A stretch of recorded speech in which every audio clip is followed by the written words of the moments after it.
So what's up people, and welcome to another Alita Battle Angel /GUNNM video. So today's is a short one that I wanted to bring out because of a comment discussion that was going on in my last video, the Gruishka Makaku video. And I found the subject of that discussion so interesting by the two commenters that I wanted to make a video on it.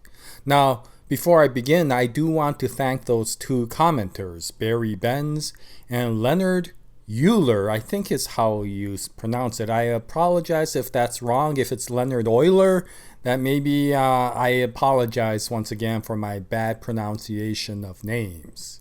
But I want to thank both Barry and Leonard because of the fact that their discussion was very interesting, and the debate that was going on was very well done by both parties. And so what I wanted to do is make this video because it brought out some questions which I had, which I actually brought out in that discussion, but I wanted to continue on in this video so that other people could come into the discussion and give their opinions on it. Now, this isn't really let's go into the background of the story, or let's talk about how the historical thing is. This isn't really an essay video. This is more a discussion. I'm going to bring out some opinions, very biased opinions with regards to this question on how I feel about this. But I wanted to do that mostly not to tell you how it is, but just to open up the topic for debate. And so with that, I hope you understand the nature of this video, and I thank everybody for their participation. Okay, one other thing, I will give my default spoiler alert. There will be a little bit of spoilers because of the fact that we will be going into some comic discussions. But overall, I don't think there will be a significant amount because I'm going to be speculating based upon a lot of things that I've seen in the comic as well as in the movie with regards to this question. So I'm hoping that this will minimize the amount of spoilers that come out and just keep it to somewhat a biased opinion sort of debate. Anyway, I apologize in advance if I do spoil anybody's expectation of what they would expect in the future movies that they didn't want to be spoiled with. And as always, please watch at your discretion. Okay, so the topic that was being debated by Barry and Leonard was regards to how Alita compared with Makaku. In both cases, they had a similar sort of history in the sense that both were shunned by the society of Earth, right? I mean, in both cases, they were somewhat sentenced to death. And in the case of Alita, she ended up in the junkyard. And in the case of Makaku, he ended up being in the sewers as a dead body, or almost a dead body. I apologize. I'm not sure if he was completely dead or not. And to some extent, it's immaterial to this specific debate. But in both cases, the society of Iron City and Zalem considered both of these two to be expendable and destructible, I guess. And so they ended up in that sort of situation. And as such, there is some sort of negative relationship that both of these parties have with the society of both Zalem and Iron City. And so the question that of course comes out is when they get resurrected, you see two very different personas come out. One is very positive, which is of course Alita, and one is very negative, which is of course Makaku. And the question is how that came about. And of course, one of the big differences between the two is one was resurrected by Destinova, and the other was resurrected by Dyson Ido, or Daisuke Ido. And was that the only reason that created the difference? Now, the other reason that came out is that one has the memory of their past and what the society did to them, and the other did not. And by doing so and being raised by these two different people, was that enough to create a different personality? And the debate went on, which was quite interesting. And that brought out a different question. And so the question that came out that piqued my curiosity is that we all know how Alita turned out because she woke up with no memory of her past. And of course, she was brought into the world by a gentle soul such as Dyson Ido or Daisuke Ido. And because of that, a lot of it went in a positive direction. But what if Alita had woken up with her memories intact? What if instead of Alita waking up, it was Yoko who woke up?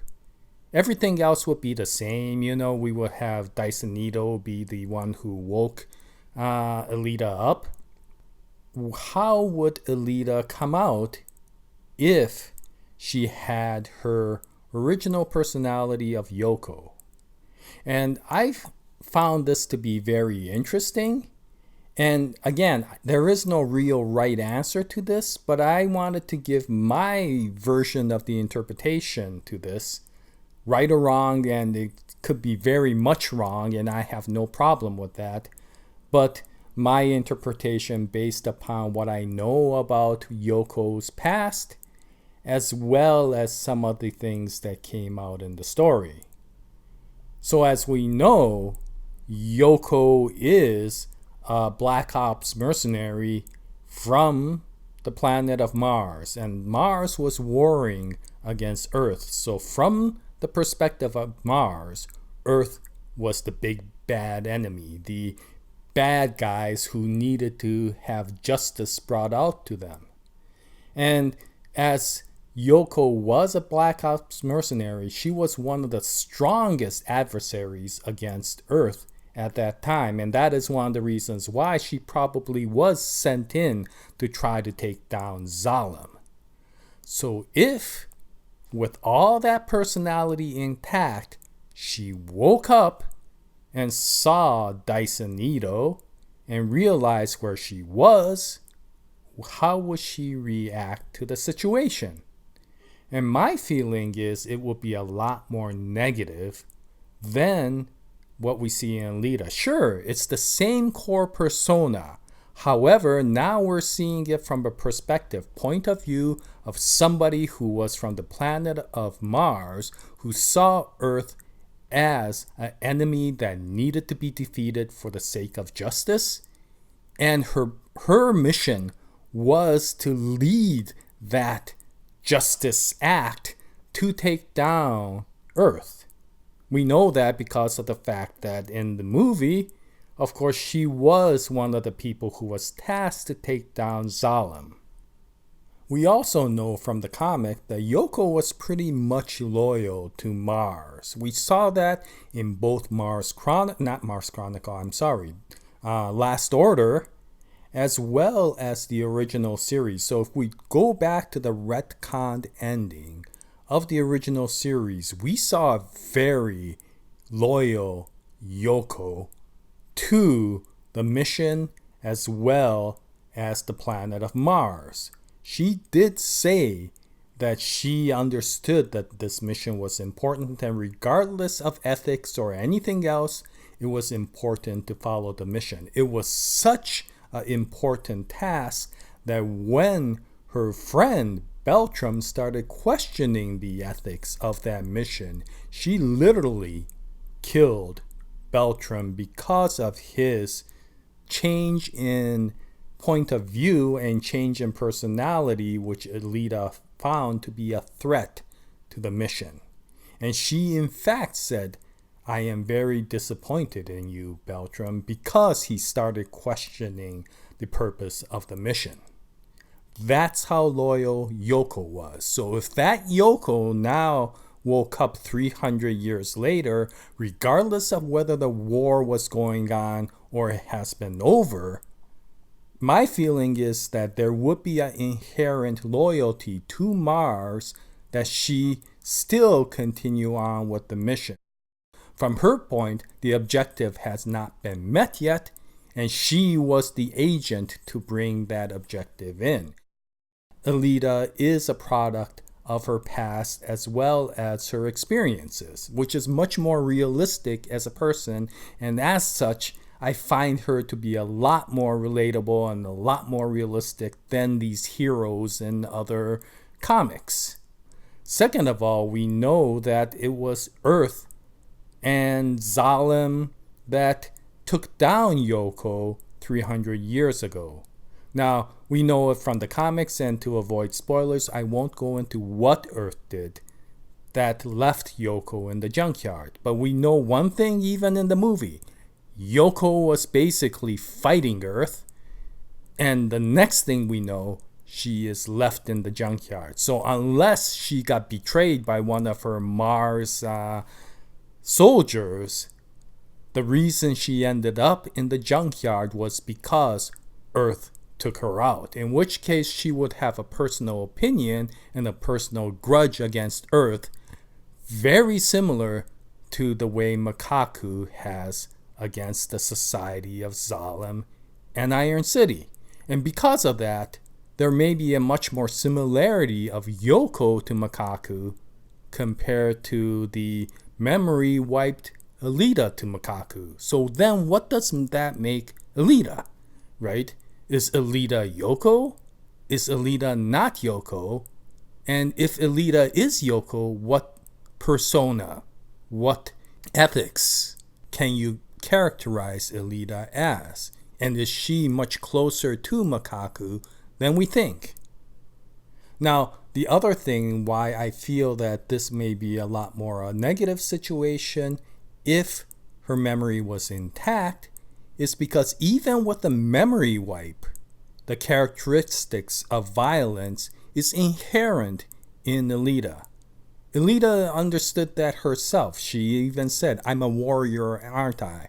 And when Dyson Ido said that was your past, you have the chance to redeem yourself and go into a much more peaceful future, she literally smashed the table down and said, "No!" and walked out on Dyson Ido. And then the next thing you know, she took on the entire Hunter Warrior group by pissing them off and then getting them into a bar fight. So she is inherently attracted to violence. That we already know. She already knows that.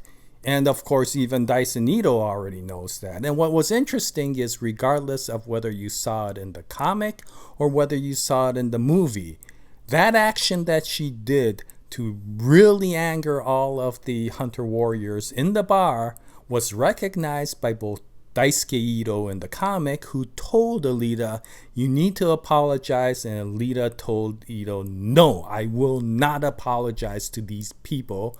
And in the movie, even somebody as hardcore and criminal as Hugo went up to Alita and goes, "What the heck are you doing?" And Alita said, "Back off. You need to get back as far as possible," because she knew this was going to turn into a fight, right? That's what she was hoping for in many ways. And so Alita does definitely have a dark persona to her, and she does get drawn to battles and to violence the way a moth gets drawn to light. And this goes even further because of the fact that even with a memory wipe, what we find is that as her memory came in, some of the earliest, the first memories that she has in the very first movie as it came in was Gelda's order: complete your mission, destroy GUNNM. My mission was to destroy Earth, and that's the first thing that came up. And when she looked up at GUNNM, that wasn't a look of, "Oh, let's try to negotiate and make peace." That was a look of, "Oh yeah, I remember what I needed to do. That thing floating up in space, I gotta destroy everything and everyone in there." And so there is definitely an inherent dark side to Alita.